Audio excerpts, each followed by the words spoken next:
As internal auditors, we do want to maintain consistent, constant communication with our engagement clients to keep them informed as we go throughout the audit engagement. In this lesson, we'll talk about some of the different types of engagement communications, as well as the quality criteria that the IAA has stated we need to have in every single engagement communication, whether it's verbal or written. In this lesson, we'll also talk about some of the preliminary communication with your clients and, going into the reporting process, communicating the engagement scope, objectives, and other criteria for the audit, as well as the 5 elements for reporting audit findings. The different types of engagement communications flow throughout the audit process. We're going to start with some terminology that may not be the exact terms that you use in your internal audit shop. Here's a tip. Make sure that you are able to correlate the terms that the IA uses with the terms that you use, and when you're taking the exam, remember the IA's terms are the ones you're going to see. We're going to start with preliminary communication.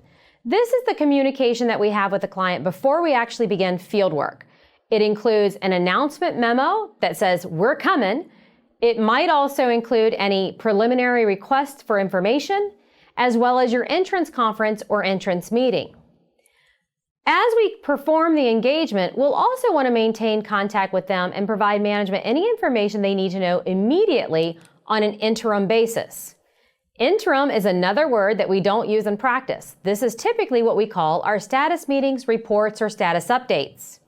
As a word association technique, anytime you see the word interim on the exam, I want you to think about anything that needs management's immediate attention, or that they need to immediately know about. Changes in audit staff, changing in timing of the audit, changes in audit scope are 3 of the items that we probably want to communicate pretty quickly. And finally, our most notable communication tool is going to be the final report. While the standards do not require you write a final report, most internal audit shops choose to use this as their final deliverable and their final communication tool with internal audit management, as well as with the audit clients. Throughout our engagements, we want to maintain a specific quality level, whether it is written communications or verbal communications. One of the techniques that I want you to remember in order to know these 7 criteria is something I like to call Talk 4O.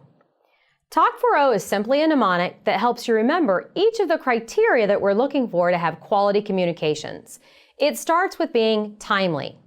The IA never really defines what timely is, but you can probably think about times when you didn't communicate timely with your audit client. Personally, there was one specific engagement that I'm thinking of where we had started the audit with our kickoff meeting, also known as an entrance conference, and then it was about 3 or 4 weeks before we actually started planning the audit because a higher priority item came up for the organization. When I first tried to have that very first status meeting with management, they said, "I thought you were done. We haven't heard from you in 4 weeks." I can certainly admit that that communication was certainly not timely because it took me 4 weeks just to tell them that we were delayed. The next criteria under Talk 4O is the A for accurate. Every